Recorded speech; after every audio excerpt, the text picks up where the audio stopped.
আজ শুক্রবার, পবিত্র জুম্মার দিন। ভারতে একজন বলছে কোনো আজান হবে না, কোনো নামাজ হবে না।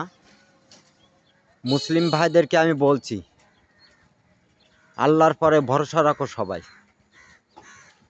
ঠিকই আল্লাহই ঠিক মতন কথাটার উত্তর দিয়ে যাবে।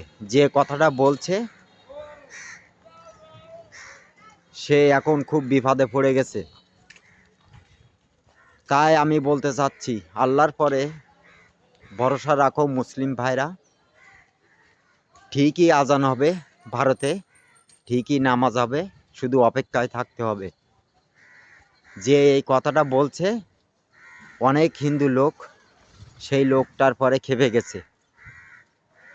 তাই আমরা আল্লাহর পরে সবাই ভরসা রাখি,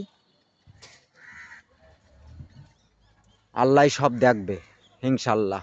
সবাই ভালো থাকেন, সুস্থ থাকেন।